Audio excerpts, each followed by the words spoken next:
Hello, this is Dr.S.Ranjan for Pyramid Times. I am a medical doctor and energy medicine practitioner. I have passion to infuse alternative medical practices with mainstream medical practice and to spread knowledge to one and all. So with me today one medical doctor named Dr. Susan with us from Hong Kong. Dr. Susan Jamieson is a light doctor. She uses various methods to refine intuition and integrate in medical therapeutics. So, with us, as far I know that you are a light doctor and you work on intuition, medical intuition. Oh, So, that's right. kindly share little bit about yourself.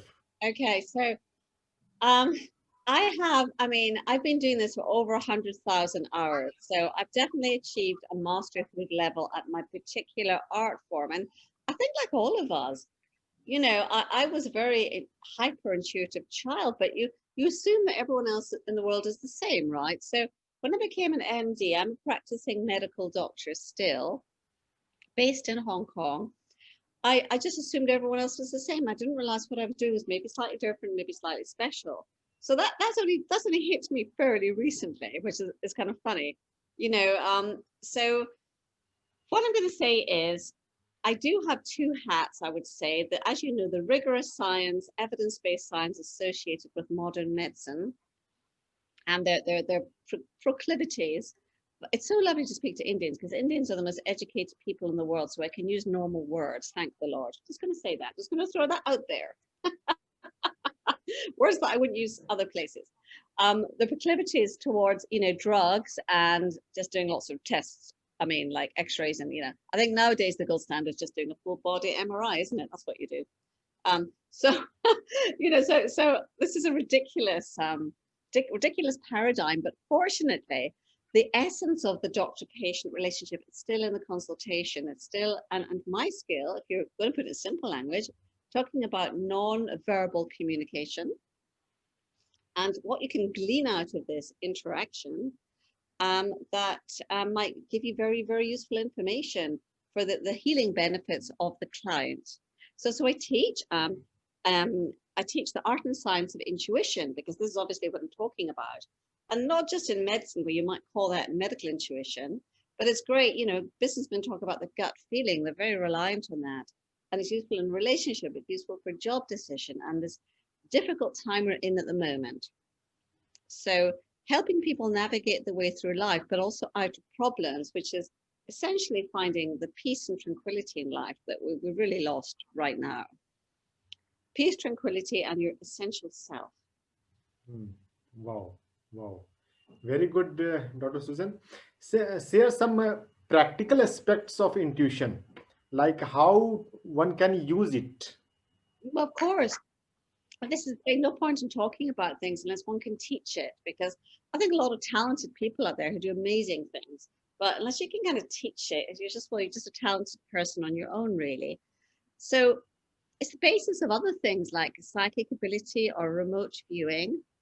So it's not just in medicine, but to give you an example, very simple example, I just had this knowingness Friday night that my date would cancel on me to go to. I just had this. It popped into my head from nowhere, right? So this is an everyday example that it's not particularly esoteric, and it's like I just had this feeling, and with it came a kind of disappointment and annoyance. But that's not really relevant. The point is, I kind of knew in advance. It gave me warning. So I thought, oh, you know what? I'll just get something else planned for myself. That's a simple little thing in everyday life. Or that funny feeling you walk out the door and it's, well, you probably don't experience this, but in UK all the time, it's a beautiful day, but you just think, I want to grab my umbrella. Medically, I have a very acute, what I'm good at is honing into the origin of illness. And my favorite expression is nothing comes from nothing. Nothing comes from nothing, okay? So there's always an origin to a dis-ease, a state of dysfunction in the body or the mind that comes from somewhere. So what I can do is I can track back to the origin of this disease and then unravel it from there. Of course, that's what psychologists do in their way, isn't it? But that's in their way. So these are the practical uses. What I feel I'm doing with clients, I'm not doing it with you now, I'm just chatting, right? I access the light information from their beingness. I'm not going to say the bodies because I think we're greater than our bodies. So it doesn't pop down to me from a star. In this case, I'm accessing the actual quantum light information they're radiating. And of course, that comes from the DNA. We only discovered 10 years ago that DNA do radiate photons of light. And anyone who's into physics knows that once you have photons of light, you've got all the quantum phenomena. You've got everything. It's out of time, it's out of space. Photons do not stop in time. They don't stop, they keep going. They radiate out. They give people information about us, and we get information back. Example, you meet someone. We all know we really like that person, right? We're going to have fun with that person. Or we really maybe don't trust them, right? So there's a big difference. We get information from people all the time without knowing. And I would say we're in this sea, a little bit like fish in the water.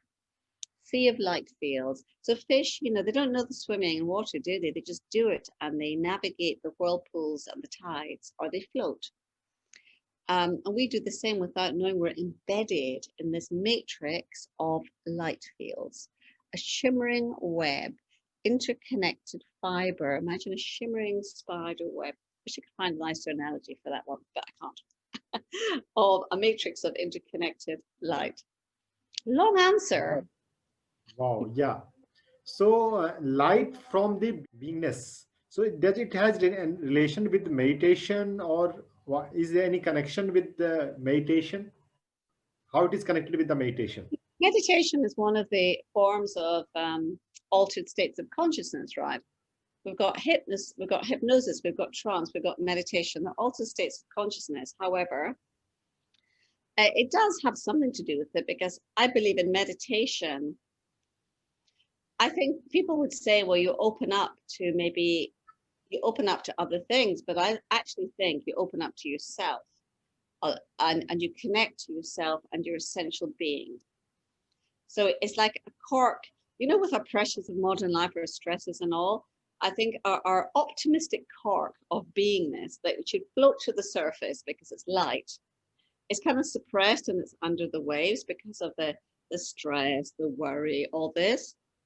I think meditation, one of its things is that it gives an opportunity for that cork to float back up again, because it's a time, it depends on what type of meditation, as you know, but it's a time of really having no thoughts. So we can't have our worry thoughts, have our work thoughts. And then that our natural state of beingness can float to the surface. That's one thing. I mean, I think meditation can do a lot of things depending on what type you do and how long you've been doing it and who you are. Oh, great, great. Susan, you are a medical doctor, and in the mainstream medical fraternity, there's no talk about such about intuition and medical intuition. So, how you got interested in such field? I would agree. In fact, they hate it. I was at a conference in the NHS 2 years ago in London, a major conference, the British Health Service, and I talked to an anaesthetist there who agreed that it was incredibly important in her job, but she wouldn't allow herself to be filmed or taped talking about it because, as you say, every decade everything changes, and I think the new generation will embrace such things more. We've got something called energy medicine, something called energy psychology now, haven't we? But it's still a little bit peripheral in medicine. How did I get involved in it? Well, I mean, I've been doing this for such a long time, but I'm going to give you. I was always a mystical child, actually, so I had that tendency, but I didn't know I was. As everyone thinks that everyone else is the same as theirs. I looked at things differently. Being an only child probably helps in that. But then in medicine, I just graduated as a family doctor. That takes 5 years at university, a year in hospital, and 3 years of training. Came to Hong Kong. And I think it was just an environment that was, Scotland were a little bit more like India, and that we're kind of slow, polite, and it's a nice calm environment. Well, and when you go to Hong Kong, it's very bustly and stressy, maybe. So that took its toll on my health. And I developed asthma, but looked upon it as just a disease, not as a stress symptom. I was actually working, nebulizing myself 3 times a day. It was ridiculous. But this is a long time ago, and I was the radio doctor in Hong Kong. And as I was driving to the radio show, I heard this radio psychic called Victoria Bullis and she was so funny, almost crashed my car laughing. She was so entertaining. And then I met her at the radio show because I didn't know anything about that world of, let's call it, non-ordinary reality. Or non-physical reality until then. I was just a normal doctor. And we got to be friendly because she was such fun. And she said, your asthma, it's your heart chakra. And I never heard of those words, right? They're new to me. And as she explained how it worked and how you can get, let's say, scars on this emotional body around the heart from some hurt that you hadn't processed from the past, because it's about grief, this idea. And I was quite intrigued, but the point was she helped me with this and my asthma got better. So I think it's entries like that we all have stories like that, right? Wow, very great. It's interesting to listen that asthma is gone by working on heart chakra. It's interesting.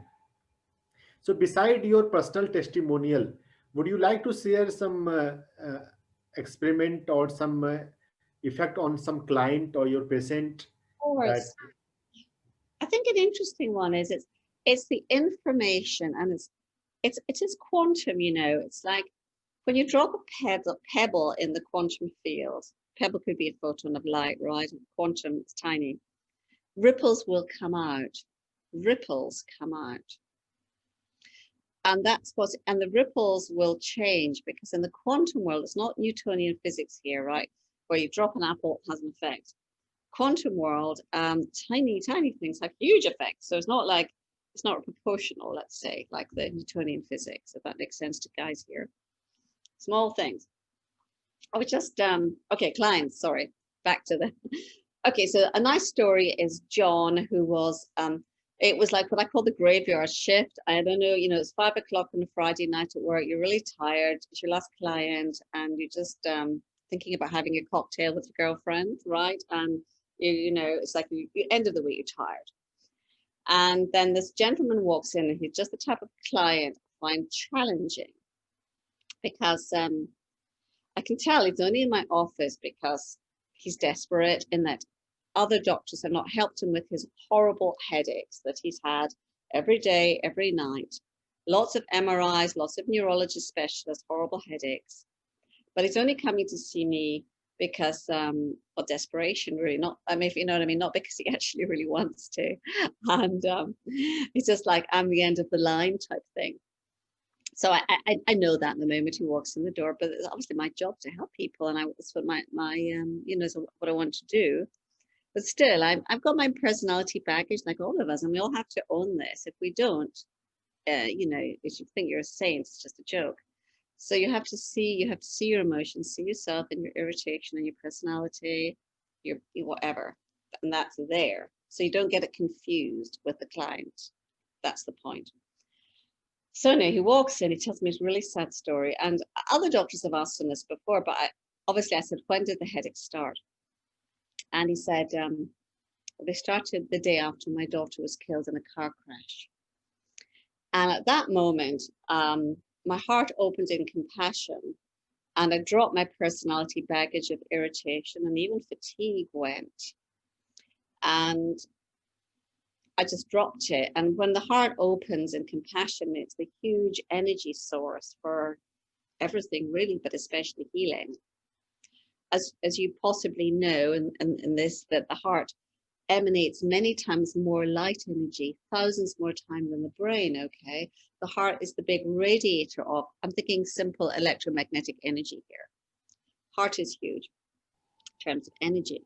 Every beat of this heart, you know, lights a small light bulb on a Christmas tree. Every single beat. Imagine all that energy. It's huge. I was doing it 70 a minute all day, all our lives, right? All that energy. So anyway, getting distracted by the heart's properties. And I'm sitting there and I just want to touch him. And luckily in medicine, we're one of the few people who can still touch people, you know, we won't be sued for something.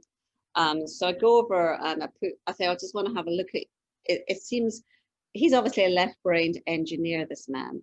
So I had to sort of frame it in a way he can understand. You've got a headache, I want to touch your head. Okay, that's simple, isn't it? Actually, I just wanted to connect with him. So I go over very quickly because I'm still in this heart open, a bit shocked really at this announcement that his daughter had been killed suddenly in a car crash, and he'd seen so many doctors who haven't been able to help him, even knowing that history. And it's totally disabling, this headache. So I go over and I touch him and just touch him. And I think it probably was should have been about 1 second, but I leave my hand there for 1 minute because I feel it's more appropriate. And then I sit down and he looks at me in amazement and slight fatigue. And he said, I can't believe it. He said, my headache's gone. That's what I call a mini miracle. And I think they happen all the time with all sorts of therapists, not just doctors, right? But it's what I call a mini miracle. And you know, with that guy, he was amazed. He said, that's the first time my headache has gone, right? He was quite clear about that. But I never saw him again, right? I never got feedback because people are better. Well, they don't come back and see you. It would have been nice to get an email, but I know that what happened there was a little bit of quantum transformation. So I believe what happened there was, as I say, my heart energy, the information fields, it's like 2 pebbles dropped in a pond, right? When you drop 2 pebbles in a pond, there's ripples come out of each pebble, and there's an overlapping interference pattern in the middle. People can't help being changed by that interference pattern. I mean, it will change them. Because it's information, overlapping information in the quantum world. Light physics works like this.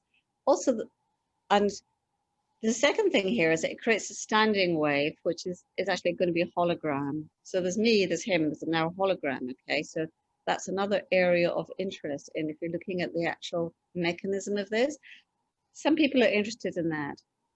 I think what happens though is there was change. I was a catalyst in change, just a catalyst. I don't cause change. I just catalyze it because it's his body, right? His headache.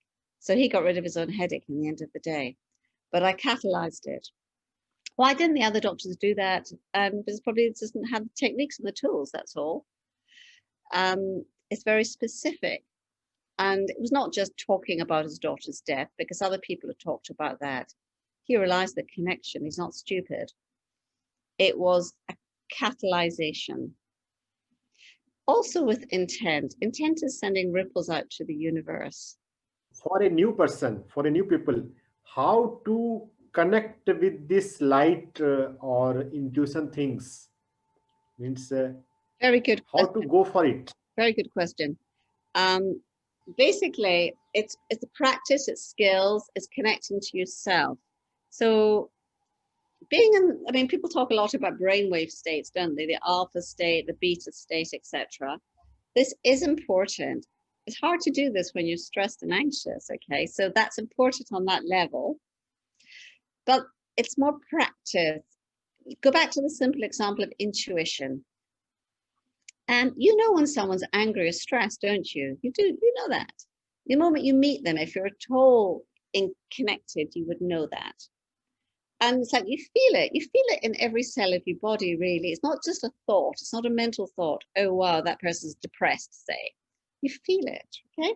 So you have to go to the feelingness, because this is a whole-bodied felt sensation. It's not a brain, it's not our heart, just, although we're talking about them and they're really important, okay? It's whole-bodied. So I think it's a matter of honing these feelings, and then there are practical exercises. But one thing I will share with you about light, because I'm known as the light doctor, is it's been proven that when you think about white light, what you think you are, I think we know this. When we have a stressful thought, a scary thought, we watch a scary movie, our blood pressure and our pulse increase, don't they? So our physiology in our body thinks that our thoughts are real. That's the important thing. When we have happy, relaxing thoughts, blood pressure will go down. So also when we think about white light and we visualize it, maybe I could do a little meditation here with you. Our brain actually emanates more light. So actually we emit more light. Dr. Michael Persinger in the University of Laurentia proved this. Our brain actually emits more light. So would you like me to do a little light meditation? Would that be something that you guys would enjoy? You have to tell me what you'd like, or do you want to talk more? Yeah, we want to enjoy that meditation, light meditation. It won't be long, so we don't want to. But we're going to imagine we're in a waterfall in nature, and for those of you who can't imagine a waterfall, imagine you're in your own shower at home, or maybe a nicer home. Beautiful shower. It's pouring down over our heads, and it's fresh and it's clean. So beautiful and so peaceful. Instead of water, this is light. This waterfall's made of light. And light is cleansing, and it's clearing, and it's cleaning. So this light goes right through your body as well as over your body, because it's light, it's coming down through the top of your head, all through your body, cleaning it. It's so cleansing, every cell in your body, every DNA in your body, cleansing, clearing. It's so wonderful to be bathed in this light.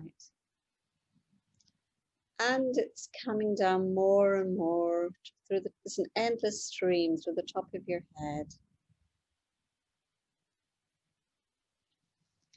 It's light, so it's shimmering, it's scintillating, it's sparkling. It's wonderful. It feels like every cell in your body is getting the frequency of light that it needs to function in a perfect resonance. Light, white light, has all the spectrum of the rainbow, all the frequencies that your body needs to function. Shimmering, sparkling as it's going right through your body.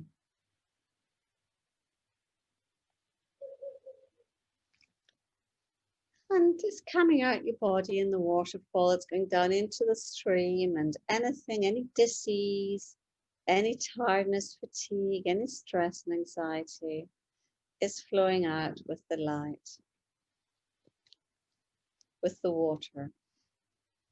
So it's going back into the earth. It's going back into the earth at your feet, and but it continues coming down through your head, shimmering, sparkling, scintillating, revitalizing, rejuvenating, and renewing.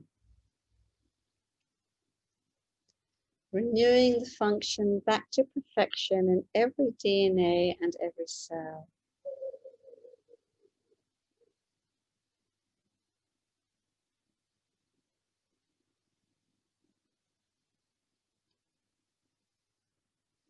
It's nice to know that this is going to continue with every breath you take. You're sucking down more and more of this all through your day to day, so you don't even need to think about it, but every breath you take is sucking more down from the top of your head, from this everlasting source of light.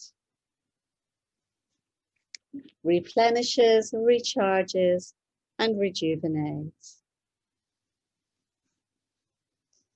If you'd like to take a deep breath and open your eyes.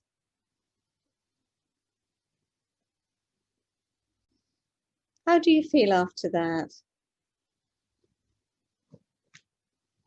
It's peaceful. It's lighten our beingness, the physicalness. It really is. So I'm going to be cut off in about a minute. I'm sorry to be so practical. Will I call you back or will we finish it here?